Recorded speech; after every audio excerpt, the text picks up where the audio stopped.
ও আমার যুবক, বিদায় বেলা বলে গেলাম, মা বাবার দোয়া নিয়ে এখনো সময় আছে, তওবা করো। ডাক্তার যদি হও, আদর্শবান ডাক্তার হইও, আদর্শবান ইঞ্জিনিয়ার হও, আদর্শবান প্রফেসর হও, ওসি ডিসি এসপি হও। আম্মা জানকেও বলবো, সন্তানটাকে ভালো লাইনে চালানোর মেহনত করেন, সন্তানটাকে কোরআন পড়াবেন। ডাক্তার হইয়াও কোরআন পড়বে, রুগী দেখবে, নামাজ পড়বে, মা বাবার জন্য দোয়া করবে। এমন একটা কোরআনওয়ালা ডাক্তার দুনিয়াতে রেখে যাবেন, কোরআন পড়নেওয়ালা ইঞ্জিনিয়ার বানাবেন। এখনো সময় আছে, যারা এই লাইনে নাই তওবা করেন। দুনিয়ার হায়াত আর কয়দিন, আল্লাহর মোহাব্বত নিয়ে তওবা করেন। আর আল্লাহকে মনে মনে বলেন, জোরে বলা লাগবে না, মনে মনে বলেন, হে মালিক, জীবনে তো কম গুনাহ করলাম না। ও মা, ও বোনেরা, ও যুবক বাবারা, মনের আশা পূরণ করতে গিয়া পার্কে পার্কে দৌড়াইছো, এখনো কি আশা পূরণ হয় নাই? আমাকে বলো, আর কতদিন পার্কে গেলে আশা পূরণ হবে? আর কত রাত্র মোবাইল চালাইয়া গুনাহ করলে আশা পূরণ হবে? আর কতদিন দাড়ি কাটলে আশা পূরণ হবে? আর কতবার বেপরদার নাচ গান করলে আশা পূরণ হবে? এবং এটাও বলো, তোমার হায়াতের বাকি আছে কতদিন? ওরে রাতের বেলা বাসায় যাইয়া মোবাইল চালায়া যখন শেষ বেলা ঘুমাবা, সকাল 10টা 11টায় তোমার মা বলবে, বাবা ওঠো। প্রতিদিন একবার ডাক দিলে তুমি উঠে যাও। আজকের মা তোমাকে 10 বার ডাকে, সারা নাই। মায়ের কলিজে একটা আঘাত লাগছে, না জানি কি হয়ে গেল। মা দরজা খুলিয়া দুইকে তোমার শরীরে টাচ করে দেখে, পুরা বডি তোমার ঠান্ডা এবং শক্ত। মা একটা চিৎকার দিয়া বলে, কে আসো, আয় আয়। আমার কলিজার বাবা আর জিন্দা নাই। যুবক, তুমি তখন দেখতে থাকবা আমার মাওলার কুদরতে। মা চিল্লাইবে, তোরা কে আসো, আয়। আমাকে আর আম্মু বলিয়া ডাক দেওয়ার কেউ নাই, আমার কপাল বড় খারাপ। বাবাও কান্না করবে, আমার ছেলে নাই, কত বড় আশা। ছেলে চাকরি করবে, বিদেশ যাবে, ডিগ্রি নিবে, আজ আমার ছেলে নাই। টেলিফোন করবে, বাবা ইমাম সাহেব, হুজুর আমার ছেলে মরে গেছে, জানাজা না দিয়া যাবেন না। কাউকে বলবে বাজারে যাও, কাফন কিনে আনো। কাউকে বলবে বাঁশবাগানে গিয়ে কবর খনন কর। আমার গায়ের গেঞ্জিটা বেলেট দিয়া কেটে কেটে রাখবে। কাউকে বলবে গরম পানি কর, চিরবিদায়ের গোসল। তোমার আমার জামা কাপড় খুলিয়া ঘরের পেছনে একটা খাটের উপরে রাখিয়া গরম পানি দিয়া মশারি টানায় গোসল শুরু করে কাফন পরাবে। মা কান্না করবে, আমারে মা বলিয়া কে ডাকবে। কাফনে পেঁচায় যখন মসজিদের খাটে উঠাইয়া কবরের দেশে নিয়ে যাবে, জানাজার মাঠে নিবে, মা জানালা দিয়া ডাকবে আর বলবে, আবার বাবারে কই দাও। সবাই বলবে জানাজার মাঠে নিয়ে যাই, ওখান থেকে কবরস্থানে নিব। মা বলবে, আমার বাবার চেহারাটা শেষবারের মতো একটু দেখাও, আর জীবনে দেখা হবে না। ও যুবক, মায়ের জীবনের শেষ দেখা দিয়া দিবে। জানাজা পড়ায় কবরে রাখিয়া সবাই মাটি দিয়া চলে যাবে।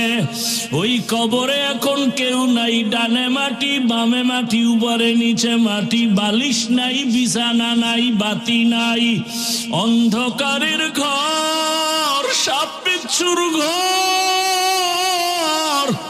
দুইজন ফেরেশতা 3টা প্রশ্ন করার জন্য আসবে। রবের পরিচয় দাও, ধর্মের পরিচয় দাও, রহমতের নবীর পরিচয় দাও। ওরে যারা নামাজ নাই, রোজা নাই, দাড়ি নাই, টুপি নাই, ওরা কবরে গিয়া বলবে হা হা লা আদরি, আফসুস আমি কিছুই জানি না, কিছুই জানি না। নবী বলেন আল্লাহ গায়েবী আওয়াজ দিবেন, ও ফেরেশতা, এই নাফরমান বেনামাজিরে আর সুযোগ দেওয়া যাবে না। আমি দুনিয়াতে কম সুযোগ দেই নাই। আমার দেওয়া সূর্যের আলো, চাঁদের আলো, পানি ভোগ করলো, জমিনের ফসল খাইলো, গাছের ফল খাইয়া, আমার হুকুম মতো নামাজ নাই, রোজা নাই। এখন আর ছাড় দেওয়া যাবে না। কবরে জাহান্নামের সাথে রাস্তা বানায় দাও। কবরে জাহান্নামের আগুন। ও আমার কলিজার যুবক, একটা বেতের বাড়ি সইতে পারি না, মশার কামড় সহ্য করতে পারি না। গুনাহগার হইয়া কবরে গেলে জাহান্নামের গরম কেমন করে সহ্য করবা? আমার আল্লাহ রাগ করি আওয়াজ দিবে, কবরের মাটি, এই বেনামাজি নাফরমানের দুই দিক থেকে জোরে জোরে চাপ দাও। এত জোরে চাপ দিবে পাজরের হাড়গুলো চুরমার হয়ে যাবে। মায়ার নবী উম্মতের জন্য এত কাঁদলেন। তাহলে ভালো করে বলেন, সরকারি বেসরকারি ডিউটি 8 ঘন্টা, নিম্নে বেতন কত? সত্য কথা স্বীকার করেন তো একটু। আপনাদের এই অত্র অঞ্চলে মসজিদের ইমাম সাহেবরা, আলেম ওলামারা মসজিদে খেদমত করে, ডিউটি কত ঘন্টা? বলেন, সত্য কথাটা বলেন। বেতন কত দেন? 50,000। ওই কেউ বলে 3,000, 2,000, 5,000, 7,000। এক জায়গায় শুনলাম 1,500 পাঁচ ওয়াক্ত ইমামের আর খতিব সাহেবের 2,500। বললাম মাসের আগে, বলে 13 মাস বাকি। সভাপতি সাহেব বেতন দেন কত? বলে 100 টাকা। সেক্রেটারি সাহেব সভাপতির থেকেও বড় ধনী, তিনি দেন কত? বলে 50। সভাপতির থেকে বেশি দেন না কেন? বলে বেদবি হবে। সেই 24 ঘন্টা ডিউটি করে ইমাম সাহেব, আলেম মানুষ, বেতন দেন 5,000। আল্লাহ মানুষকে বিবেক দিছেন ভালো মন্দ যাচাই করার, কোন পশুকে দেন নাই। একটু বিবেক দিয়া চিন্তা করেন তো, পৃথিবীতে এর থেকে জুলুম আর কি হতে পারে? এরপরও কি কোনো ইমাম সাহেব কারো সাথে খারাপ আচরণ করেছে? অথচ সরকারের ডা খাইয়া লইয়া যাদের ভুঁড়ি মোটা, এরা আবার সরকারের বিরোধিতা করে, মানববন্ধন করে, বলে স্কেল বাড়াও নাইলে গদিতে লাল বাতি জ্বালায় দিন। আর ইমামের 24 ঘন্টা ডিউটি, বেতন নাই, মাসে মাসে নাই। সেই ইমামকে রাখে আবার রিমান্ডে। জহুরের নামাজে নাই, আসরের নামাজে রিমান্ড শুরু। রিক্সাওয়ালা কয়, জহুরে ছিলেন কই? ইমাম সাহেব কয়, কে তুমি? বলে আমি রিক্সা চালাই। পাওয়ার কেন? বলে 5 টাকা বেতন দেই। সেই পাওয়ার। এরকম বেয়াদব আছে না নাই? এরপর ইমাম গালি দেয় কাউকে। কোনদিন জুমায় বলছে বেতন বাড়াও 30,000, 1 তারিখে দাও, না হয় আসর থেকে সূরাগুলো উল্টা পড়া হবে বলছে। বরং এত বাজে কথা ইমামরে বলে, ধমক দেয়, কত কিছু। মিডিয়ার যুগ, রাতের আধারেও কিছু করলে তাও প্রকাশ হয়ে যায়। এত যুগের মধ্যেও আমরা মাঝে মাঝে শুনি, দেখি যে মসজিদের দায়িত্বশীলদের গায়ে পর্যন্ত হাত তুলে। এরম বেয়াদবের খবর আমরা শুনি। এরপরেও কোন ইমাম, কোন আলেম গালাগালি করেন, কারো জন্য বরদোয়া করেন, বরং হাত তুইলা কলিজা খুলে দোয়া করে, ও আল্লাহ এলাকায় শান্তি দাও, কবরওয়ালাদের জান্নাত দাও, ব্যবসায়ীদের বরকত দাও, অসুস্থ রোগীদের সুস্থ বানাও। এর পরেও যারা বলে হুজুর ভালো না, আমি বলি ওর 14 পুরুষের রক্ত ভালো না। এলমেরা এজাজু করদন বেহিসাব, খলকেরা দান জবাবে বাসওয়াব হক না দারত দোস্তে খলকা জারেরা নিস্তে ই খসলত একে দিনদারেরা। দুনিয়ার পেছনে যারা দৌড়ায় কয় জিনিস চায়, শান্তি আর সম্মান। একজনও শান্তিতে নাই, একজনেও শান্তি নাই, মানি ভিতরেও জ্বালা বাইরেও জ্বালা। ছেলে নিয়ে শান্তি নাই, মেয়ে নিয়ে শান্তি নাই, পরিবার নিয়ে শান্তি নাই, ব্যবসায় শান্তি নাই, চাকুরিতে শান্তি নাই, খানায় শান্তি নাই। গরিব দিন আনে দিন খায়, রিক্সা চালায়, কত আরামের, পেরেশানি নাই। ঘরে কোনো তরকারি নাই, ডিম ভাজাও নাই, একটা কাঁচা মরিচ দাও, কাঁচা মরিচ দিয়ে একটা টান মারছে, 1 মিনিটে 3 প্লেট নাই। ঠিক নি? আর দুনিয়াওয়ালারা টেবিলের মধ্যে কত খানা, কত সবজি, কত শাক, কত ভর্তা, কত মাছ, কত গোশত, খাইতে পারে না। ডাক্তার কয় খাইও না, রেড সিগন্যাল লাগায় দিলাম, খাইলেই মরবি। কত এত কিছু খাওন কি করবো? কয় দেখবি আর জিব্বায় বাড়ি মারবি, ভিতরে নিবি না বিপদ। এরে আল্লাহর গোলাম, আমরা আপনাদের চোখের নজরে যারা আখিরাতের প্রাধান্য দিয়া আল্লাহর নবীর আদর্শ মেনে চলি, ইসলামের মেনে চলি, টুপি পরলাম, দাড়ি রাখলাম, নামাজ পড়ি, পর্দা করি, হালাল খাই, আপনাদের পায়ে ধরে ধরে নরম হয়ে বুঝাই, আপনাদের চোখের সামনে তাকায় দেখেন এত বিপদ, কান্না সবার চোখে, শান্তি নাই। ব্যবসায়ী বলে শান্তি নাই, চাকরিজীবী বলে শান্তি নাই, কিন্তু আমরা গরিব টুপিওয়ালারা কোনো পেরেশানি নাই। আগেও যেমন এখনো তেমন, আমাদের শান্তি দেওয়ার মালিক আল্লাহ। আল্লাহ বলেন আমাকে ভয় কর। এই শীতের মধ্যে ওযু বানায় নামাজ পড়া যে কত কষ্ট, এরপরও ওযু বানায় নামাজ আদায় করি আল্লাহর ভয়। দুনিয়ার লোভে পড়ে যেই মানুষগুলো দৌড়ায়, এই মানুষগুলো দুনিয়াও পায় না, আখিরাত তো পাবেই না। দুনিয়া দুনিয়া করতে করতে জীবন শেষ। এমন দুনিয়া কামাই করছে যে ছেলে পর্যন্ত বাবারে মারতে দ্বিধা করে না, স্বামী স্ত্রী জবাই করে ফেলে। তো দুনিয়াটা বড় কঠিন এক জায়গা, কোনো শান্তি নাই।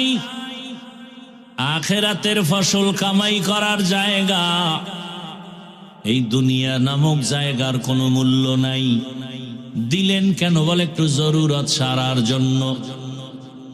যেমন আমি উদাহরণটা এভাবে দেই, আপনাদের তিলকপুর কি থানা? থানা কি? আক্কেলপুর থানা।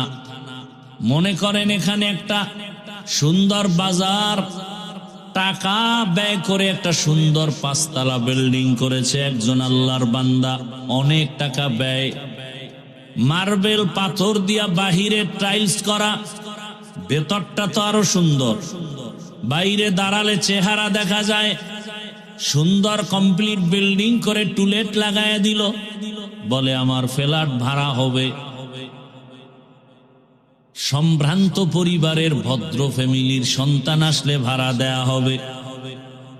একজন ভালো মানুষ বিল্ডিংটা দেখে বড় সুন্দর, ভেতরে ঢুকলো ভাড়া নেওয়ার জন্য, দেখে কেমন, পুরা বিল্ডিং দেখলো,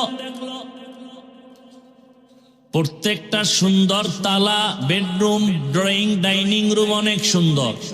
একেবারে নিচ থেকে উপর পর্যন্ত দেখার পরে নিচে নাইমা কপালে হাত দিয়া বলে আফসোস। মালিক কয় কেন? বলে এত সুন্দর একটা বিল্ডিং, একটা বাথরুমও নাই। উভয় কি? কয় ভাই আমার এলাকাটা তো পবিত্র, এই জন্য বিল্ডিং এ বাথরুম রাখি নাই। তো বাথরুম যদি প্রয়োজন হয়, এখান থেকে আধা কিলোমিটার দূরে ওখানে সুন্দর করে বাথরুম বানানো। তোমার প্রয়োজন হলে তুমি নক করবা, সাথে সাথে তোমাকে আমার কর্মচারী ওই আধা কিলো দূরে বাথরুমে নিয়ে যাবে। আমার এই বাড়ি পরিচ্ছন্ন, দুর্গন্ধময় করব না বিদায় বাথরুম বহু দূরে দিছি। এইবার বলে তোমার বাড়ি ফিরিয়ে দিলেও নিব না। কেন? বাথরুম নাই। এত দাম বাথরুমের? তাহলে 1 মাস আগে বললে তো পুরা বিল্ডিং বাথরুম বানায় দিতাম। না তাও হবে না। তো কি হবে? বলে প্রত্যেক ফ্ল্যাটের মধ্যে সুন্দর করে কমপক্ষে একটা বাথরুম, না হয় 2টা দাও, না হয় প্রত্যেকটা রুমে রুমে দিলে আরো ভালো। আমাকে 1 মাস টাইম দাও। বাথরুমের এত মূল্য যেহেতু বলছো, করিয়েই সারুম। এইবার 1 মাস টাইম পেয়ে মিস্ত্রি লাগায় বাথরুম করলো। এত সুন্দর ড্রয়িং ডাইনিং বেডরুম থেকে আরো সুন্দর করে বাথরুম বানাইয়া এসি লাগাইয়া দিছে।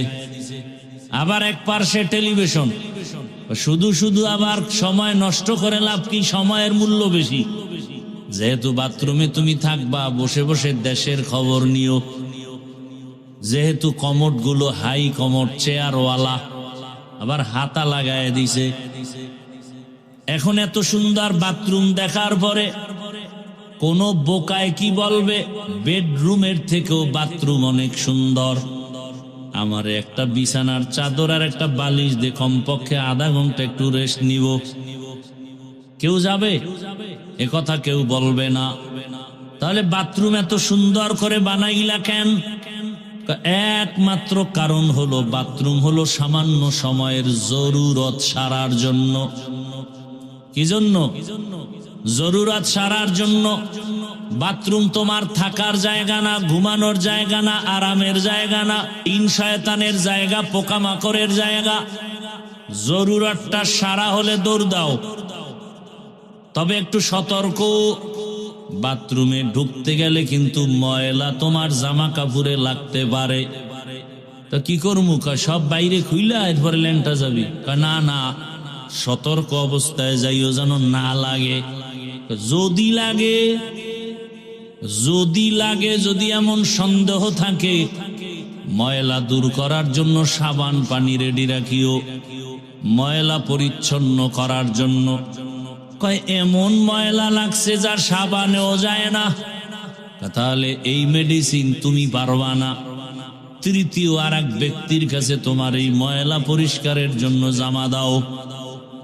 তৃতীয় হাত হলো বাজারে লন্ড্রি আছে, ধোপা, ওদের কাছে যখন দিবা, ওরা বিদেশি মেডিসিন দিবে। যত ধরনের দাগ থাক মোটেও থাকবে না, পরিষ্কার হয়ে যাবে। দুনিয়াটা ঠিক ওই বাথরুমের মতো। আল্লাহ দিলেন কেন? বলে দুনিয়া বড় খারাপ, যেদিকেই নজর লাগাও গুনাহ গুনাহ গুনাহ। কেন দিলা? কয় জরুরত সারার জন্য। বাজারে যাবা, চাল কিনবা, ডাল কিনবা, মাছ কিনবা, দেরি না কইরা দ্রুত বাসায় যাও, মসজিদে যাও, নামাজ আদায় করো। যদি ময়লা লাগে কি করার? দুনিয়ার ময়লা যদি লেগে যায় কলবে, গুনার আকর্ষণ। এত সুন্দর নাচ গানের আয়োজন, যদি লেগে যায় সাবান রেডি রাখ। কলবের ময়লা পরিষ্কার করার জন্য সাবান হলো আমার আল্লাহর দেওয়া জিকির। লিকুল্লি শাইইন সিকালাহ ওয়া সিকালাতুল কুলুবি যিকরুল্লাহ। প্রত্যেকটা ময়লা জিনিস সাফ করার হাতিয়ার আছে। লোহায় ময়লা লাগবে, রেত লাগাও। কাপড়ে ময়লা লাগে, সাবান লাগাও। কলবের মধ্যে যাদের গুনার ময়লা, তোমরা আমার মাওলার জিকিরের সাবান লাগাও। যত সাবান লাগাইবা ময়লা থাকবে না। তোমার কলবে গুনার ময়লার কারণে নামাজ ভালো লাগে না, রোজা ভালো লাগে না, তেলাওয়াত ভালো লাগে না, জিকির ভালো লাগে না। গুনার ময়লা দূর করো। তোমার মতো যুবকটা জেনারেল লাইনে স্কুলে পড়ে, কলেজে পড়ে, টাইম মতো নামাজে যায়, আর তোমার কাছে নামাজটা কেমন খারাপ লাগে, কারণ তোমার অন্তরে গুনার ময়লা সাফ করার জন্য আল্লাহর নামের জিকির লাগাও। একজনে বলে এমন ময়লা লাগছে জিকিরেও যায় না, জিকিরও করি, বিড়িও টানি, জিকির করি, নামাজ পড়ি, সুদের টাকায় ব্যবসাও করি, এই ময়লা কেমনে সাফ করব, পারি না। বলে এই ময়লা সাফ করার জন্য তোমার হাত হবে না, তৃতীয় হাত লাগবে। এই জমিনের জায়গায় জায়গায় তৃতীয় হাতওয়ালারা বিদেশি মেডিসিন নিয়ে বসে আছেন। ওই বিদেশি মেডিসিন যখন দিবে কলব সাফ হয়ে যাবে। ওই মেডিসিন কোথায় পাবা তৃতীয় ব্যক্তি? বলে জমিনে খুঁজা দেখবা হাজারো লাখো মানুষের ভেতরে, আকাশেতে লক্ষ তারা এক চাঁদের আলো, লক্ষ মানুষের ভেতরে একজন আল্লাহর ওলি ভালো। এমন আল্লাহওয়ালা আছে না নাই? তুমি বাম হাতে পানি পান করো, কিন্তু আল্লাহওয়ালা বাম হাতে পানি পান করবে না। তুমি উল্টা পাল্টা পথে দৌড়াও, আল্লাহওয়ালা উল্টা পথে দৌড়াইবে না। ওই আল্লাহওয়ালার কাছে যাও। আর বিদেশি মেডিসিন যখন দিবে, বলে বিদেশি মেডিসিনটা কি? বলে বিদেশি মেডিসিনের নাম হলো তাকওয়া। হর কে দারান খৌফে হকদার দিল মাদাম, জান্নাতুল মাওয়া দেহাদ ও রামাকাম, জুজবা হক চি জে মাখাজ ইনসো যা, ফজলে উ আমস্তে দর জুমলা জাহা। আল্লাহর জন্য বারবার বলেন তাকওয়া মানে আমাকে ভয় করো। কাকে? জোরে বলেন কাকে? আল্লাহকে ভয় করো।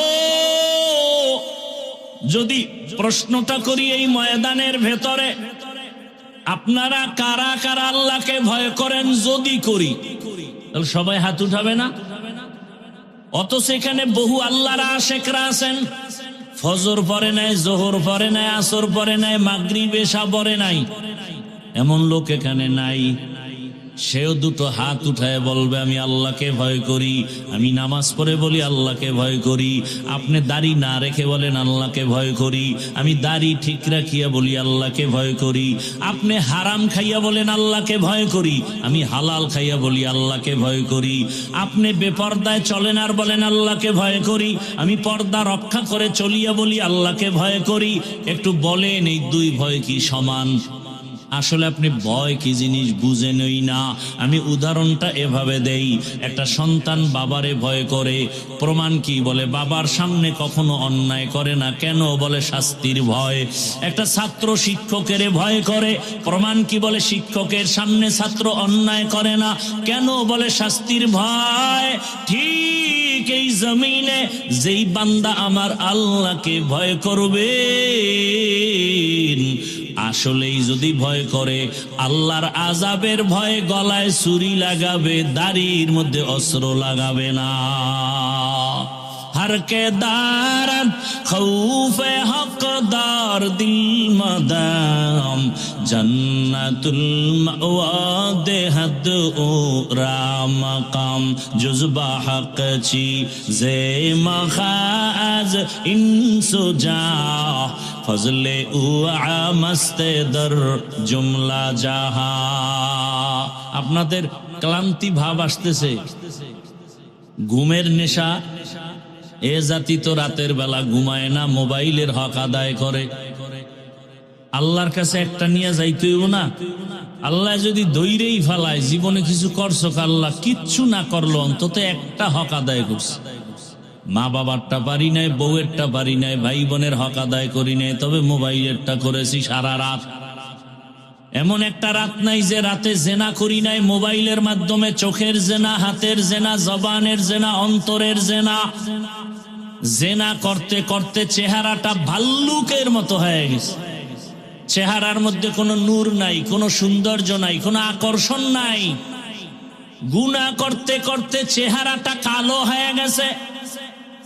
সারা রাত ঘরে ঘরে ঘরে ঘরে, রুমে রুমে মোবাইলের দ্বারা গুনাহ। উচিত ছিল ঘুমের থেকে উঠে দেখবে চেহারাটা বানর, হয় না কেন? একমাত্র আখিরি নবীর উম্মত হওয়ার বরকতে আল্লাহ চেহারা পরিবর্তন করেন নাই। অন্য নবীদের উম্মতেরা গুনার কারণে চেহারা বানর হয়ে গেছে, আখিরি নবীর উম্মতেরটা হবে না। নবী আল্লাহর কাছে চাইয়া নিছেন, আমার উম্মতের বেইজ্জতি কইরো না। এরে নবীরা আশেক, আজকে দুঃখ, তোমার নেতারে গালি দিলে কষ্ট লাগে, কিন্তু আমার রসুলের গালি যখন দেয়, আল্লাহরে দেয়, তখন তোমার জবানে বিরোধিতার কোনো আওয়াজ নাই, বরং কিছু কুলাঙ্গারের কথা শুনি, তারা আল্লাহরে গালি দেওয়ার পরেও তাদের পক্ষে কথা বলে। আউল বাউল ফাউল কথা কয় না। তোমার রাস্তায় তুমি চলবা, কোনো দ্বন্দ্ব নাই। হিন্দু তোমার ধর্ম পালন করো, ইসলাম স্বাধীনতা দিছে। বৌদ্ধ তোমার ধর্ম পালন করো, ইসলামের স্বাধীনতা। হিন্দু তোমার ধর্ম পালন করো, ইসলামী স্বাধীনতা। কিন্তু যদি ইসলামের উপরে আঙ্গুল তুলো, তখন আর রক্ষা নাই। কথা বুঝেন নাই? আপনারা অনেকেই নামাজ পড়েন না, কিন্তু আল্লাহরে ভালোবাসেন না, ইসলামের মহব্বত করেন না। এ কারণে আপনার সাথে ঝগড়া নাই, তর্ক নাই, হাসি মুখে বুঝাবো। কিন্তু যদি বলেন নামাজ পছন্দ করি না, তখন আর কোনো হাসি মুখ নাই, পাইলেই জুতার বাড়ি। কারণ নামাজ পড়েন না, আপনি মুমিন। কিন্তু নামাজ যদি বলেন পছন্দ করি না, আপনি বেঈমান। দাড়ি রাখেন না, কোনো ঝগড়া নাই, আপনি মুমিন। কিন্তু যদি বলেন দাড়ি পছন্দ করি না, তখন আর কোনো ছাড় নাই, আপনি বেঈমান। পর্দা করবেন না, করেন না, আপনি মুমিন। যদি পর্দার পছন্দ করে না বলি, সাথে সাথে বেঈমান। কথা বুঝাইতে পারতেছি? ভালো করে বুঝার চেষ্টা করেন। বাউল মানে কি? বাউল, বাউল অর্থ কি? বাউল, বাউল শব্দ গুগলে সার্চ দাও, লেখা হলো উন্মাদ, পাগল। বাউল শব্দের অর্থ কি? উন্মাদ, পাগল। তো ওই গোষ্ঠী বাউল রাখলো কেন জানি না, ওগো মাথা মতা নষ্ট। বাউলেরা গান গায়, যাই করুক, কোনো আফসোস বা কোনো চিল্লা চিল্লি আমাদের ছিল না। যখনই আমার আল্লাহর উপরে আক্রমণ আসছে, এখন আর দেরি করাটা, এটা মুনাফিক ছাড়া কেউ পারে না। যুবক বাবারা, একটা ওয়াদা করাইতে চাই, করবানি? করবা? আমি এতক্ষণ বয়ান করছি, যতক্ষণ করব, কোন বয়ানে আমি কোন দলের বয়ানের ব্যানারে বয়ান করি না। আমার সব বয়ানের মূল থিম, আমার জীবনের মূল ইসলাম, আমার আল্লাহ, আমার রসুল, আমার কোরআন, আমার হাদিস। এটা ঠিক, সব ঠিক। কথা বুঝাইতে পারছি? আমি যা কিছু বুঝাইতে চাই, মূলে কি? ইসলাম। আচ্ছা, বাবার সাথে সন্তানের তর্ক হয় না? তার মানে কি বাবারে কেউ অপমান করবে, ছেলে চুপ থাকবে, এই বাণী? বরং কেউ যদি অপমান করে, কলারটা ধরে বলবে, এই বেয়াদব। বাবার সাথে তর্ক করি ঠিক, কিন্তু অপমান করবি, তোকে আমি ছেড়ে দিব না। ঠিক না? আপনাদের কাছে শুধু এই দাবি। যুবক বাবা, আপনি নামাজ পড়েন না, রোজা রাখেন না, দাড়ি রাখেন না, পর্দা করেন না, আপনাকে বুঝাবো। কিন্তু ওয়াদা হলো, ইসলাম আপনার জীবনের মূল। আপনি নামাজ না পড়লেও, রোজা না রাখলেও, অন্তত ইসলামকে, রোজা, কোরআন, হাদিসকে খাটো করতে, অপমান করতে দিবেন না। এই এতটুকু কথা। যদি কেউ ইসলাম নিয়া, কোরআন নিয়া, হাদিস নিয়া, আল্লাহ নিয়া, রসুল নিয়া উল্টা কথা বলে, জাগাত কলারটা ধরে বলবেন, এই রাধুনির বাচ্চা। গালিটা কি দিবেন? রাধুনির বাচ্চা। এটা গালি না, এটা প্রশংসা। কির বাচ্চা? রাধুনির বাচ্চা। রাধুনি, সবার মাই তো রাধুনি। রান্না করে না মা, আমরা সেই মায়ের সন্তান। রাধুনির বাচ্চা বলবেন, আর কঠিন কিছু বলার দরকার নেই। ওর কলারটা ধরলেই তো আজরাইল কাছাকাছি, ধরে বলবেন, এই রাধুনির বাচ্চা। আমি দাড়ি রাখি না, নামাজ পড়ি না, ঠিক, কিন্তু আমার আল্লাহ নিয়া, কোরআন নিয়া, ইসলাম নিয়া যদি কোনো সম্মান নষ্ট করার কথা বলো, চামড়াটা তুলে ফেলবো এক্ষুনি। পারবা? ইসলামকে অপমান করতে দেওয়া যাবে? তুমি কোন দল করবা না করবা সেটা আজ আল্লাহর সাথে তুমি বুঝপড়া করো। তুমি তো দুধু খাওয়া শিশু না, সব বুঝো। আমার কথার মূল থিম ইসলাম। কি? সব বিসর্জন দেব, কিন্তু ইসলাম কেনা, ইমান কেনা, আল্লাহ কেনা, রসুল কেনা, কোরআন হাদিসের অপমান বিন্দু থেকে বিন্দু রক্ত দিয়া হলো তা প্রতিশোধ নিব, সহ্য করে নিব। কথাটা বুঝাইতে পারছি? ইসলাম এমন এক ধর্ম, পৃথিবীতে এর মতো সুন্দর, পিওর, শান্তির, সহজ ধর্ম নাই। সব থেকে সহজ ধর্ম ইসলাম। আমরা আলোচনা করি না, বুঝি না, এজন্য মনে করি ইসলাম মানে অনেক কঠিন। না, ইসলামের মতো সহজ কোন ধর্ম নেই, অনেক সহজ।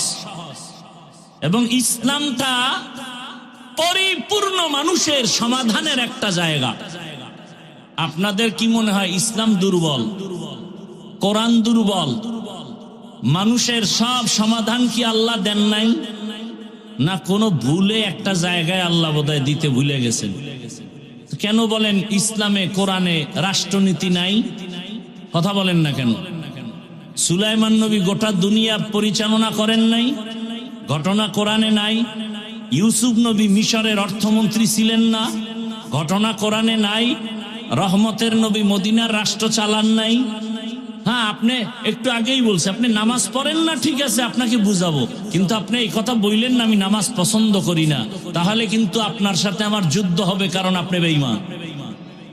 আপনি আল্লাহর কোরআনে বর্ণনা করা রাজনীতি আপনি যদি না করেন, কোনো ঝগড়া নাই, কিন্তু যদি বলেন এটা কোরআনে নাই, ইসলামে নাই, পছন্দ করি না, তাহলে যুদ্ধ হবে।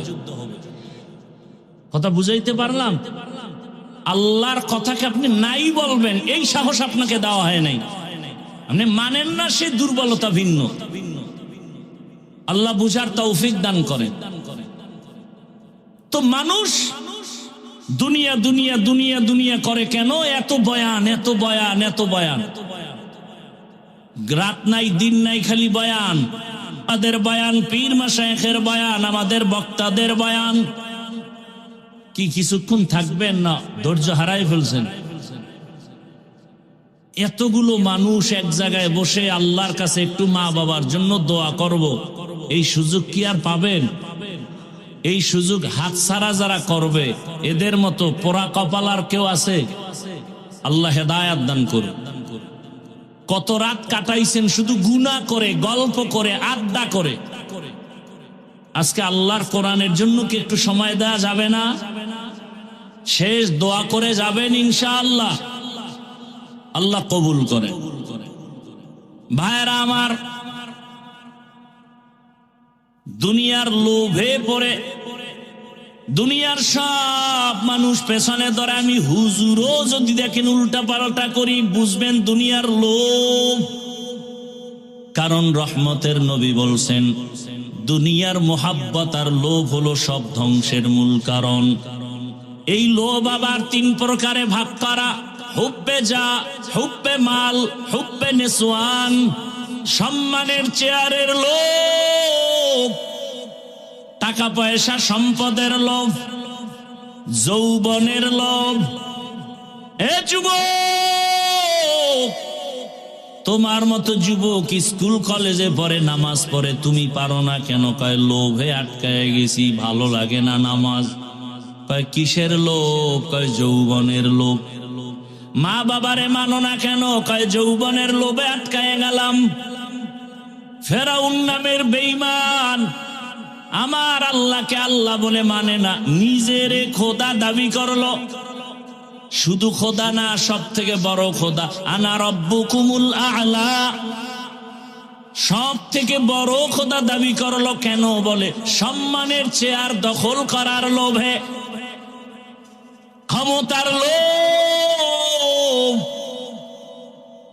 কারুন নামের বেঈমান জাকাত দেয় না কেন? বলে টাকার লোভ। আমাদের সমাজে এই টাকার লোভীরা ঠিকমতো গরিবের বেতনটাও দেয় না। কথা বলেন না কেন? আমার দেশের ধনীরা ঠিকমতো গরিবের যাকাতও আদায় করে দেয় না কেন? বলে যাকাত দেওয়া জরিমানা মনে করে। এত যাকাত দিব কেন? আল্লাহর জাতের কসম, এই জমিনে যদি ইসলামের অর্থনীতি বাস্তবায়ন হইতো, মাত্র 5 থেকে 10 বছরের ভেতরে আমার দেশে কোনো দরিদ্র থাকতো না। আল্লাহর জাতের কসম করিয়ে জন্য যেন সন্দেহ না থাকে, দুনিয়াতে যত অর্থনীতি আছে শ্রেষ্ঠ কল্যাণমুখী অর্থনীতির নাম হলো ইসলামী অর্থনীতি। কিন্তু এই বিষয়ে আলোচনা নাই, এজন্য আমরা বুঝি না। ইসলামের অর্থনীতির মূল একটা শাখা হলো যাকাত। ইসলামী অর্থনীতির একটা লাইন হলো গরিবের ধার দাও, ধার করজ দাও। কিন্তু আপনাদের এলাকার তিলকপুরে কোন গরিব গিয়ে যদি বড় লোকের বলে আমারে 5,000 টাকা ধার দেন, আমি 15 দিন পরে দিব, বড় লোক কয় টাকা নাই, টাকা নাই, টাকা নাই। কানের সাথে মুখ লাগায় গোপনে যদি কয় সুদে দাও, কয় লাখ। ঠিক নি? ওর কপালে আল্লাহর লানত। কারণ সুদের সাথে যারা ইচ্ছা করে জড়িত হবে, ওরা 24টা ঘন্টার সেকেন্ডে সেকেন্ডে সেকেন্ডে অল টাইম গর্ভধারিণী মায়ের সাথে জেনার গুনাহ, জেনার গুনাহ, জেনার গুনাহ। দুনিয়াতে যত ইসলামের দুশ্মন, আল্লাহর দুশ্মন, এর মধ্যে বড় দুশ্মন হলো 2 দল। এক দল যারা সুদের সাথে জড়িত, আর এক দল যারা বুখারী শরীফে আছে আল্লাহ ওলিয়া উলিয়া যারা মানে না, এরা আল্লাহর দুশ্মনের মধ্যে সবথেকে বড় দুশ্মন। কয় বড় দুশ্মন বুঝলাম কেমনে? বলে এই 2 দলের সাথে আল্লাহ বলেন আমি নিজে যুদ্ধ করব।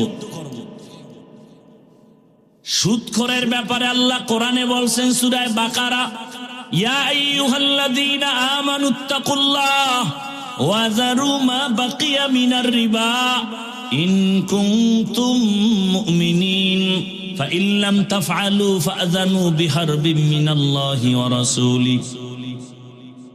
আর এক দলের কথা বুখারী শরীফে হাদিসে কুদসি, মান আদালি ওয়ালিয়ান ফাকাদ আযানতুহু বিল হারব। যারা ওলিয়া উলিয়ার সাথে দুশমনি করবে, আমি আল্লাহ রেডি তার সাথে যুদ্ধ করার জন্য। কারণ জমিনে আমার কাছে ফেরেশতার মূল্য নাই, আমার কাছে প্রিয় ফেরেশতা না, জিন না, আমার কাছে সবথেকে প্রিয় আমার বান্দা। আর এই বান্দাদের মধ্যে যারা আমার খাস ওলি, আমার বন্ধু তাকওয়াওয়ালা, এরা আমার অনেক প্রিয়। আর আমার এই প্রিয় বন্ধুদের সাথে যারা দুশমনি করবে, আমি আল্লাহ যুদ্ধ করার জন্য রেডি। এই জন্য আমি মাঝে মাঝে বলি, যারা বলে ওলিয়া উলিয়া মানি না, আমি বলি ওরা কোরআন মানে না, বুখারী শরীফ মানে না, ওরা ভণ্ড। এদের যারা ভণ্ড বলবে না, তারাও ভণ্ড। আউলিয়ারা কারে উকবা ইখতিয়ার, জাহেলারা কারে দুনিয়া ইখতিয়ার। মাইলে মোমেন সোয়ে মোমেন মিশাওয়াত, মাইলে কাফের সোয়ে কাফের মিশাওয়াত। ভয় করব কাকে? আল্লাহর ভয়। ও যুবক, তোমার অন্তরে বোধহয় একটা উল্টা ভয় কাজ করে। উল্টা ভয়। এই হুজুর বয়ান তো খারাপ না, কিন্তু কেমনে যে দিন ইসলামের উপরে মজবুত হয়ে চলবো ভয়। আমি বলবো, এতক্ষণ যে চিল্লাইয়া বয়ান করলাম, আমি এ কথা বুঝাই নাই তুমি স্কুল ছেড়ে হুজুর হও, টুপিওয়ালা হও, এটা বলি না। বরং আমি বাংলাদেশে এটাই সব যুবকরে বুঝাতে চাই, তুমি স্কুলে কলেজে পড়ে ডাক্তার হও, ইঞ্জিনিয়ার হও, প্রফেসর হও, ওসি ডিসি এসপি হও। আমি এটা বুঝাতে চাই। কেন? আমার দেশে মুফতি মুহাদ্দিস মাওলানার অভাব নাই, আমার দেশে আদর্শবান ডাক্তারের অভাব, আদর্শবান ইঞ্জিনিয়ার প্রফেসরের অভাব, আদর্শবান ওসি ডিসিএসপির অভাব। আজ যদি আমার দেশের থানা জেলার ডিসিএসপি যদি আদর্শবান নামাজি হতো, কোরআনের বয়ান চলতো, কোনো সুদখোর থেকে অনুমতি নেওয়া লাগতো না। লাগতো? ওই সেদিন শুনলাম এক টিওনো প্রতিদিন ফজরের নামাজ এলাকায় ঘুরে ঘুরে এক এক মসজিদে আদায় করে, মানুষের উপকার করে, একটা টাকাও হারাম ভাবে খায় না। এরকম কি প্রশাসনে লোক নাই? আপনারা পারেন না কেন বলেন? সহজ, কোনো বয়ান নাই, আউলা জাউলা ওয়াজে জায়গায়। আপনার মতো লোকটাই যদি জেনারেল লাইনে থেকে নামাজ পড়ে, আপনি পারেন না কেন বলেন? আপনার কপালে কার বরদোয়া লাগছে বলেন? আমি হুজুরইতে বলছি। আপনার মতো জেনারেল লাইনের বান্দা ডাক্তার প্রফেসর ইঞ্জিনিয়ার নামাজি নাই। প্রশ্ন, আপনি পারেন না কেন? আপনার কপালটা নষ্ট কেন? কার বরদোয়া লাগাইছেন বলেন? 3 জায়গার বরদোয়া যদি লাগে, আল্লাহর কসম মরার আগে ধ্বংস হয়ে যাবেন। 1 নাম্বার জায়গা মা বাবা, 2য় জায়গা আপনার শিক্ষক, 3য় জায়গা উলামায়ে কেরাম। এই 3টা জায়গার যদি বরদোয়া লেগে যায়, মরার আগে জীবনটা আপনার ধ্বংস হয়ে যাবে। বহু রাস্তায় হাঁটি আর ঘুরি দেখি ল্যাংটা পাগল ইংলিশে কথা কয়। পাগলে আবার ইংলিশ কয় কেমনে? কয় না না, স্কুলের ভালো ছেলে ছিল, কলেজের ছেলে ছিল, বেয়াদবি করার কারণে রাস্তার পাগল হয়ে গেছে। পাগল হইতে কি মদ খাওয়া লাগে না?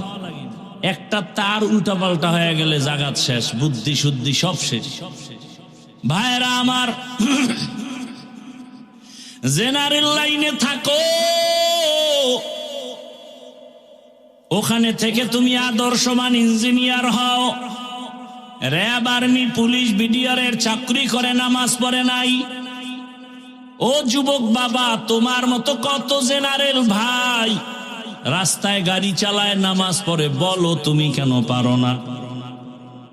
ঢাকা কলেজের ছেলেরা লেখাপড়া করে, কলেজে মাথায় পাগড়ি লাগানো, বড় জামা বড় দাড়ি, মনে হয় মসজিদের খতিব। সে যদি পারে, বাবা বলো তুমি কেন পারো না? আমার অন্তর বলে তোমার উপরে আমার আল্লাহ বেজার। কোন দিন যেন আজরাইল এসে তোমারে ধাক্কা দিয়া বসে, পালাবার কোনো জায়গা নাই। এমন একটা দিন নাই গাড়ির নিচে, পানির নিচে, ঘুমের বিছানায় মরণের লাশ দেখা যায় না। আপনাদের কষ্ট যদি না হয়, আমি ছোট একটা ঘটনা দিয়া বুঝাবো, কষ্ট হবে। এই যে একদল মানুষ, এরা ওয়াজে যে কেন আসে এটাই আমার বুঝে আসে না। এই মানুষগুলো ওয়াজে কেন আসে আমার এটা বুঝেই আসে না। যে একটু দোয়া করে যাবেন, এই ভাগ্যটা নাই, তো আসছেন কেন? যে লাইন দিয়ে উঠতেছে, কি বিষয়টা কি? এই মেয়া, বিষয়টা কি?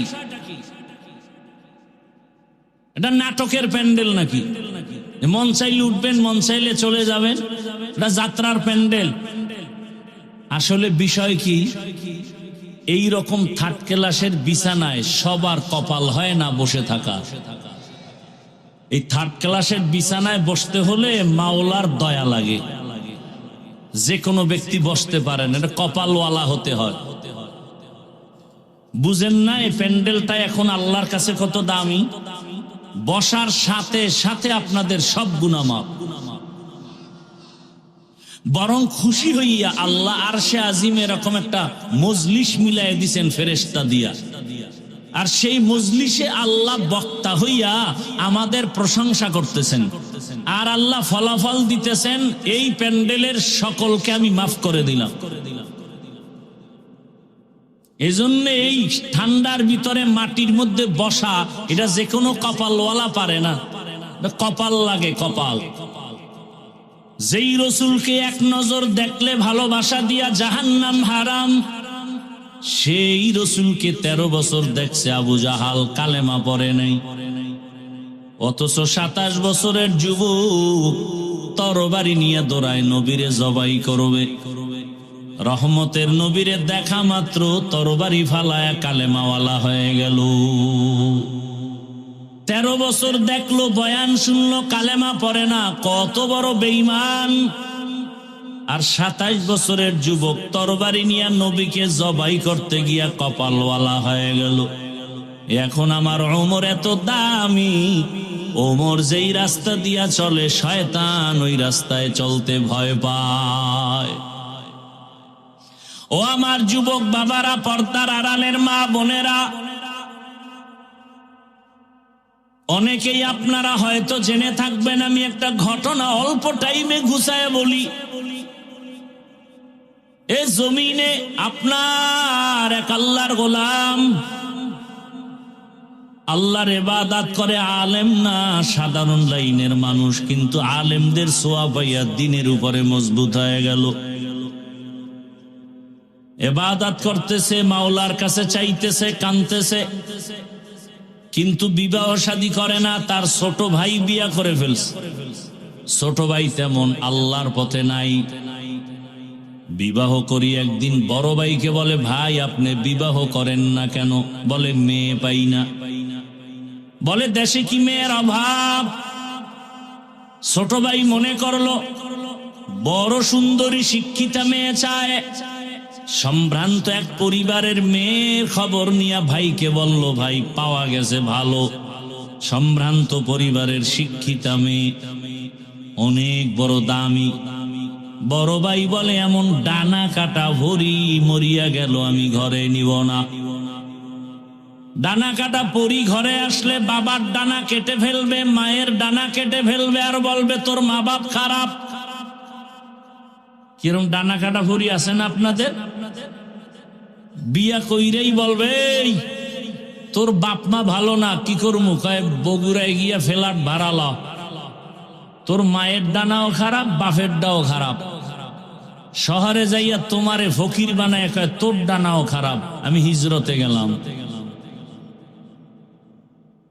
কি এ ডানা কাটা পরির চরিত্রহীন লুভিরা বিয়ে করবি? তোর কপালে বউ নাই, লিখে রাখ। স্টাম্প থাকলে আমার থেকে সাইন নে। যেটি সারা রাত মোবাইলে আকাম করো, তোর কপালে বউ নাই, বউ জল্লাদ আছে, জল্লাদ। আসতে বলো কেন? আমার কথা যদি মিথ্যা হয়, আমি মইরা গেলে কবরে জুতা মেরে আসিস। লিখে রাখ। কয়টা মাইয়ার চরিত্র নষ্ট করছো? তোর ঘরে এক মাইয়া আসবে, বউ হয়ে আসবে না, জল্লাদ হয়া। 4 মাইয়ার জীবন খাইছো, এক মাইয়া জল্লাদ হয়ে তোর 14 গোষ্ঠীরে সাইজ করবে। রেডি থাক। কত ধানে কত চাল টের পাবি ওই জেলখানার শিকের মধ্যে ঢুইকা। লিখে রাখ, যা বলে গেলাম লিখে রাখ। তোর কপালে বউ নাই। কোরআনের আয়াত শুনবি, দলিল, ওদিকে যাওয়ার টাইম নাই। আল খবিসাতু লিল, হ্যাঁ এতটুকু মনে রাখিস। তোর মাইয়া যদি 13টা কোরআন মাথায় লয়ে কসম খায় একা, হুজুর খুব পবিত্র।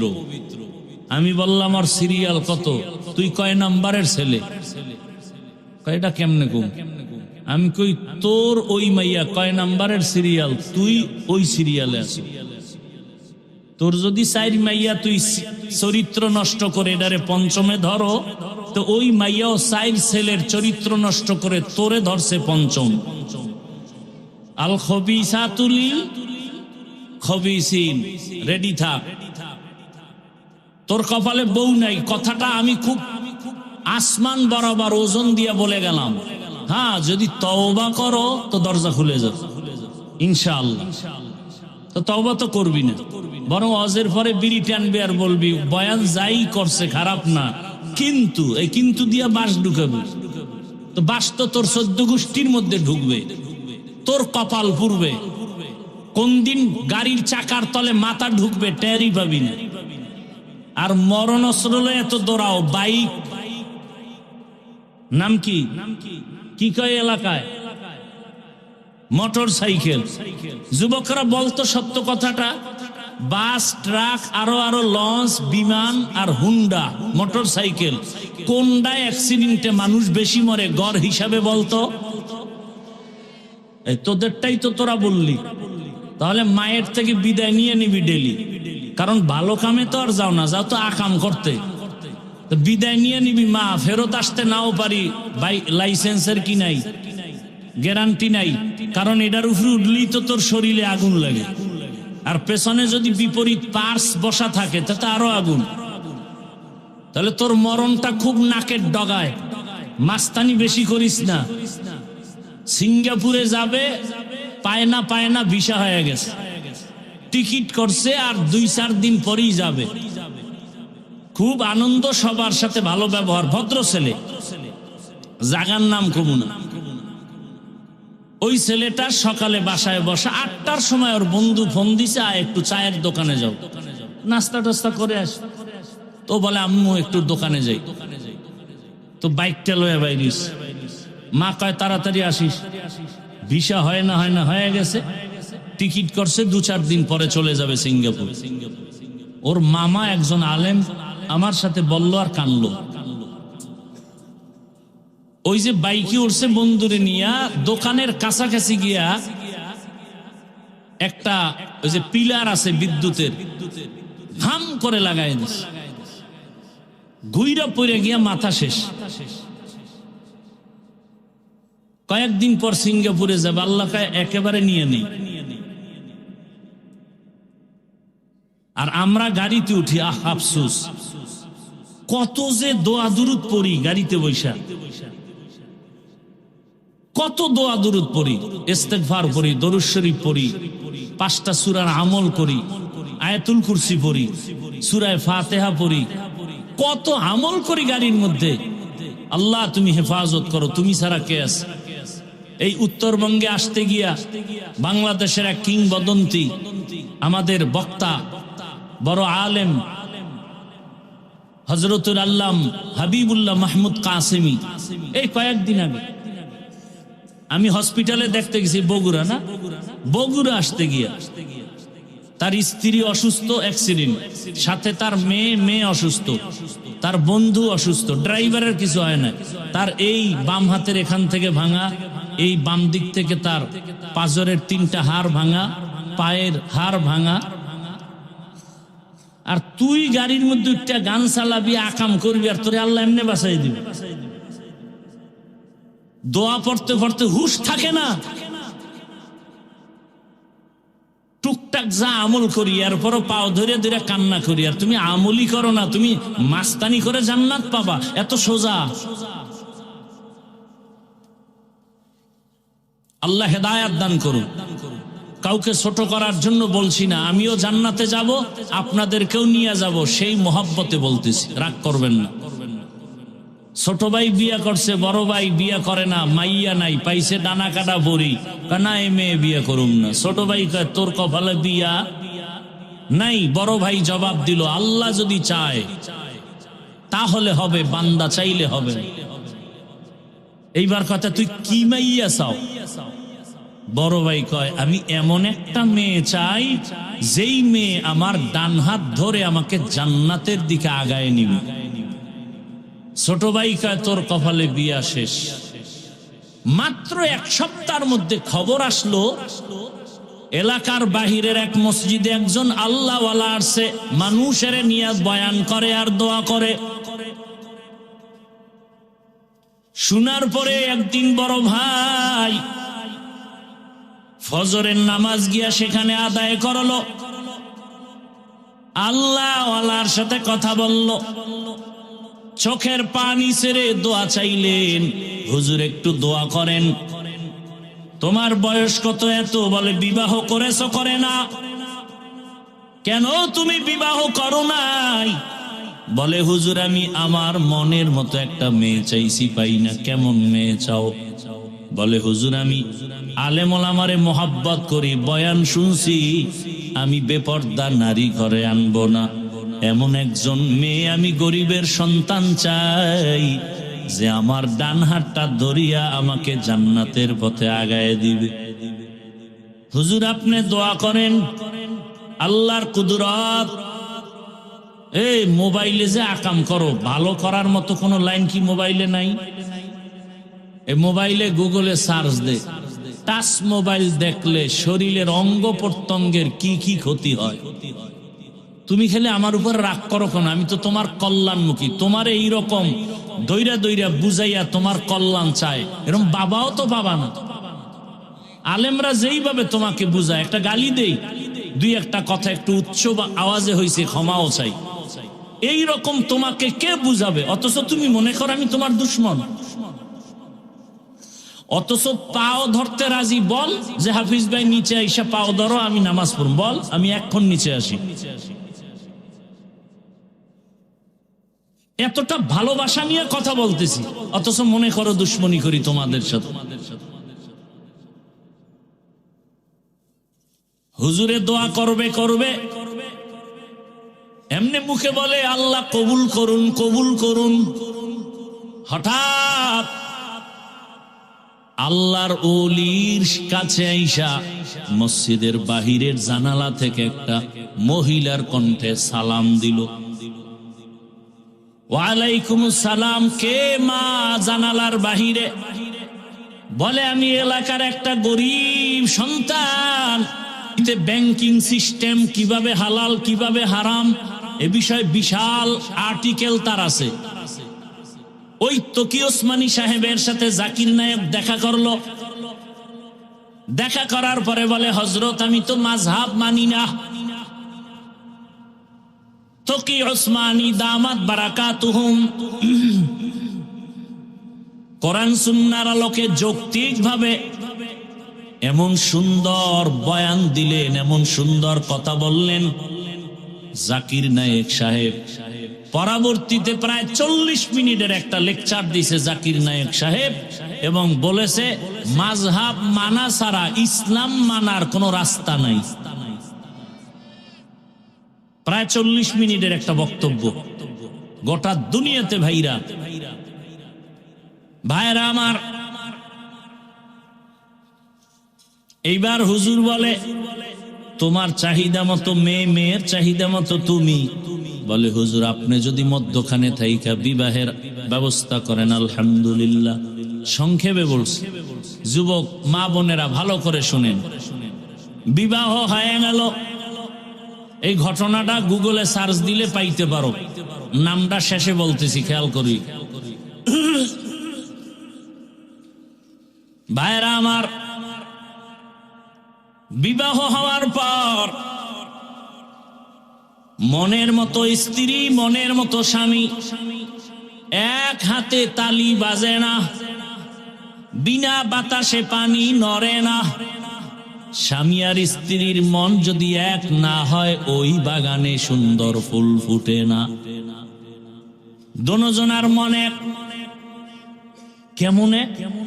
ফজরের সময়, ভোর রাতে তাহাজ্জুদের নামাজে স্বামী যদি উঠে স্ত্রীকে জাগায় দেয়, স্ত্রী যদি উঠে স্বামীকে উঠায়া দেয়, দুইজনে ওযু বানাইয়া এক যায় নামাজে বসে নামাজ আদায় করে।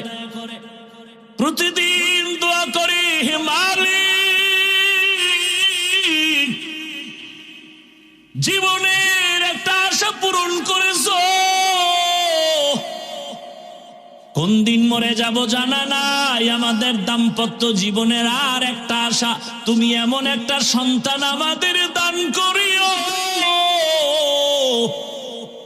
যেই সন্তান হবে আমাদের নাজাতের ওসিলা, হেদায়াতের একমাত্র ফাউন্ডেশন। স্বামী আর স্ত্রীর কান্না মালিক কেন শুনবেন না?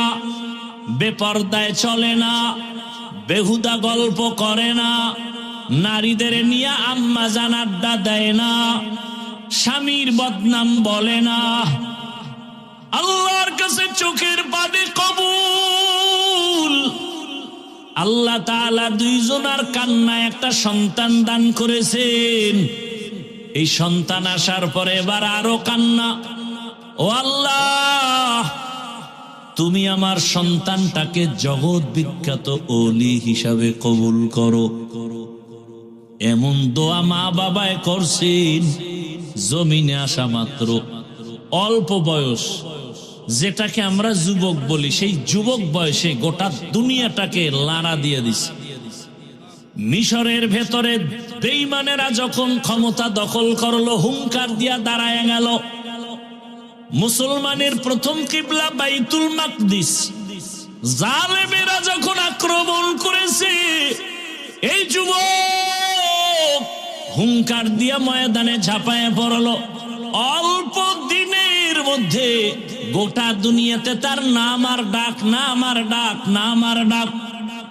ইতিহাসের পৃষ্ঠায় সাক্ষ্য, গুগলে সার্চ দিয়া দেখবি যুবক বাবা বাসায় গিয়া।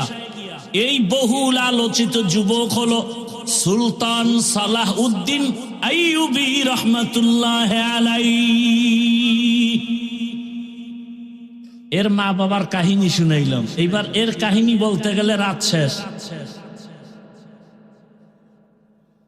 ভাইরা আমার, বললে লাভ কি? আপনার ছেলেটার এরম বানাইছেন, নিজেও গাঞ্জা খান, ছেলেরও গাঞ্জা খাওয়ান। নিজের মাইয়া বেপরদায় কলেজে দৌড়ায়, বউ ওদিকে পার্কে দৌড়ায়। তো লাভ কি বয়ান করে?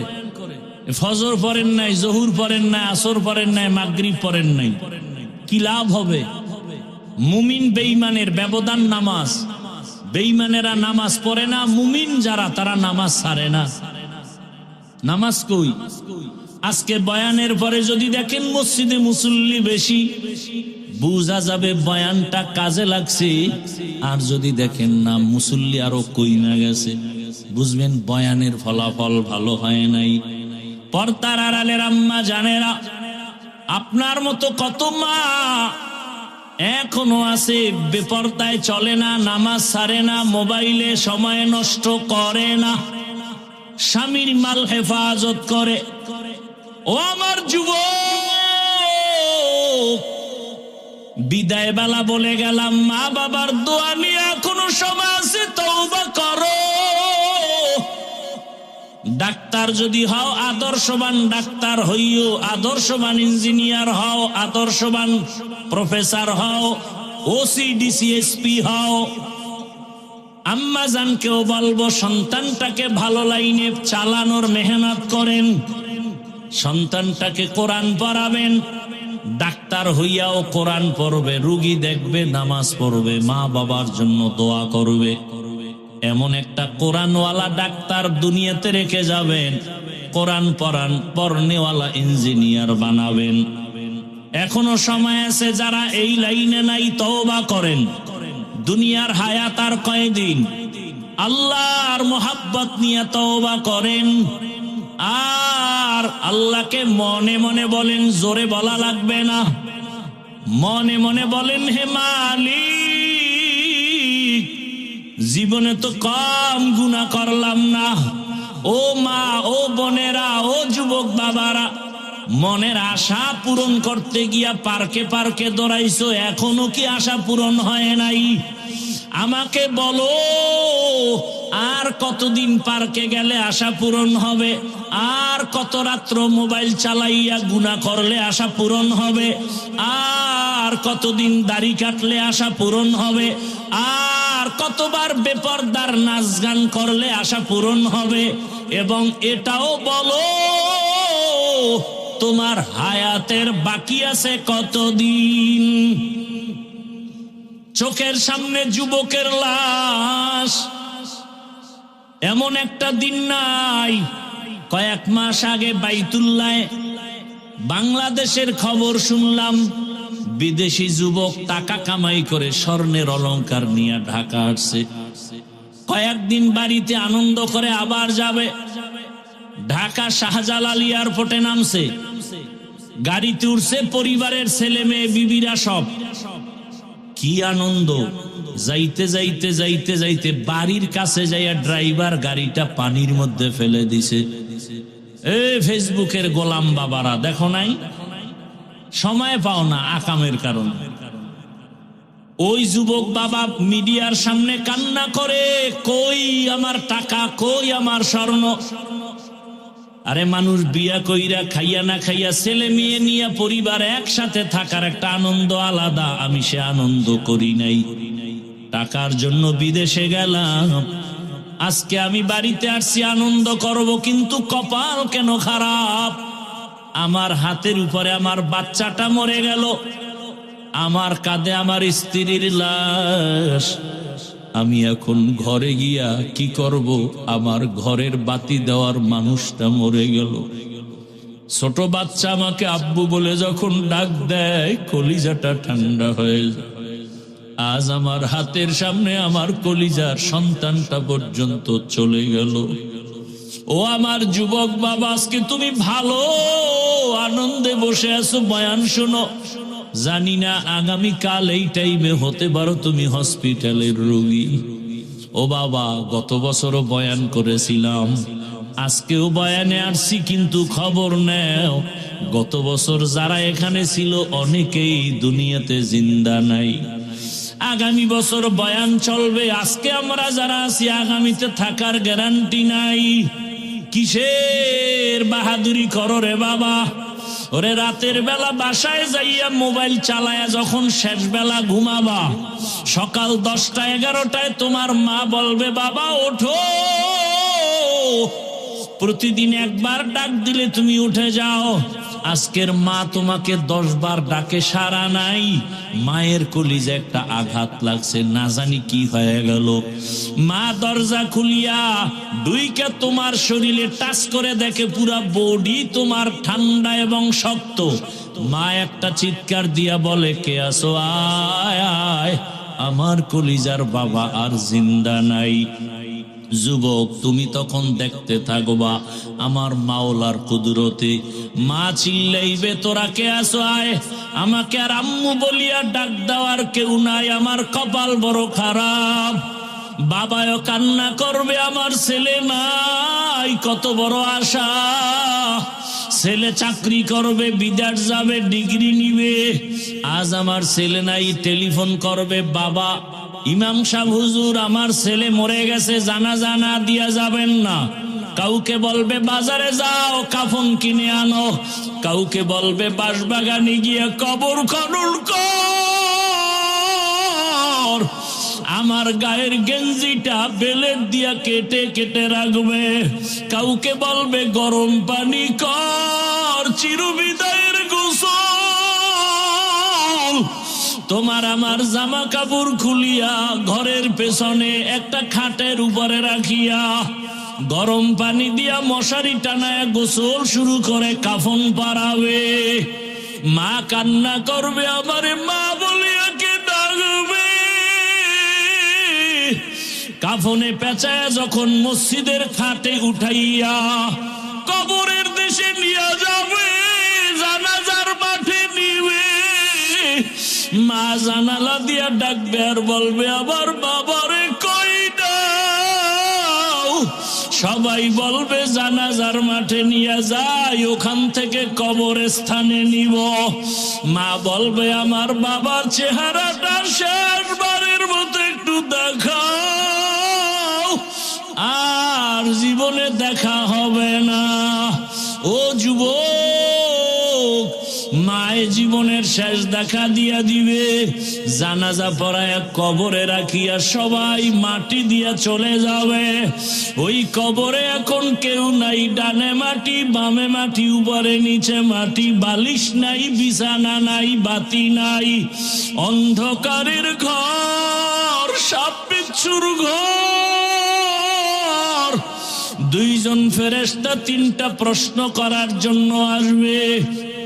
রবের পরিচয় দাও, ধর্মের পরিচয় দাও, রহমতের নবীর পরিচয় দাও। ওরে যারা নামাজ নাই, রোজা নাই, দাড়ি নাই, টুপি নাই, ওরা কবরে গিয়া বলবে হা হা লা আদরি, আফসোস আফসুস আমি কিছুই জানি না, কিছুই জানি না। নবী বলেন আল্লাহ গায়বী আওয়াজ দিবেন, ও ফেরেশতা, এই নাফরমান বেনামাজিরে আর সুযোগ দেওয়া যাবে না। আমি দুনিয়াতে কম সুযোগ দেই নাই। আমার দেওয়া সূর্যের আলো, চাঁদের আলো, পানি ভোগ করলো, জমিনের ফসল খাইলো, গাছের ফল খাইয়া। আমার হুকুম মতো নামাজ নাই, রোজা নাই। এখন আর ছাড় দেওয়া যাবে না। কবরে জাহান্নামের সাথে রাস্তা বানায় দাও। কবরে জাহান্নামের আগুন। ও আমার কলিজার যুবক, একটা বেতের বাড়ি সইতে পারি না, মশার কামড় সহ্য করতে পারি না। গুনাহগার হইয়া কবরে গেলে জাহান্নামের গরম কেমন করে সহ্য করবা? আমার আল্লাহ রাগ করি আওয়াজ দিবে, কবরের মাটি এই বেনামাজি নাফরমানের দুই দিক থেকে জোরে জোরে চাপ দাও। এত জোরে চাপ দিবে পাজরের হাড়গুলো চুরমার হয়ে যাবে। মায়ার নবী উম্মতের জন্য এত কাঁদলেন। মনটাকে বুঝাও যুবক, তোমার মতো যুবক যদি জেনারেল লাইনে পড়ে, নামাজ পড়ে, স্কুলে পড়ে, কলেজে পড়ে, চাকরি করে, ব্যবসা করে, নামাজ পড়ে, তুমি কেন পারবা না? আল্লাহর কোরআনটাকে মিথ্যা মনে করিও না রে বাবা। কবরে গিয়া যদি আযাব না হয়, তোমারও পেরেশানি নাই, আমিও বেঁচে যাব। কিন্তু কবরে গিয়া যদি দেখো বেনামাজির আযাব, তখন বলো কি উপায় হবে? কাকে তুমি কাছে পাইবা? একমাত্র আমার মালিকের আপন বানাইও। আমার আল্লাহর কাছে তওবা করো, আর মনে মনে বলো, হে মালিক, আর নামাজ ছাড়বো না, দাড়ি কাটবো না, বেপরদায় চলবো না। মা বাবার দোয়া নিয়া, শিক্ষকের দোয়া নিয়া, উলামায়ে কেরামের দোয়া নিয়া চলবো, নবীর সুন্নত অনুযায়ী চলবো। তওবা করার মতো যদি নিয়ত হয়, মুনাফিকি যদি না থাকে, খাঁটি তওবার নিয়ত যাদের আছে, দুটো হাত আমার আল্লাহকে দেখাইয়া দাও। আয় আল্লাহ, হাতগুলো কবুল করে নেন, তওবা কবুল করে নেন। তওবার উপরে মজবুত হইয়া চলার তৌফিক দান করেন, আমিন। আলহামদুলিল্লাহি রাব্বিল আলামিন। ওয়াসসালাতু ওয়াসসালামু আলা সাইয়্যিদিল আমবিয়াই ওয়াল মুরসালিন ওয়া আলা আলিহি ওয়া আসহাবিহি আজমাইন। ইয়া আরহামার রাহিমিন, ইয়া আরহামার রাহিমিন, ইয়া আরহামার রাহিমিন। রব্বিরহামহুমা কামা রব্বায়ানি সগীরা। আল্লাহুম্মা ইন্নাকা আফুউন কারীম তুহিব্বুল আফওয়া ফা'ফু আন্না। আল্লাহুম্মা ইন্না নাসআলুকা রিযাকা ওয়াল জান্নাহ ওয়া নাউযু বিকা মিন সাখাতিকা ওয়ান নার। আল্লাহুম্মা ইন্না নাউযু বিকা মিনাল বারাসি ওয়াল জুনুনি ওয়াল জুযামি ওয়া সাইয়্যিল আসকাম।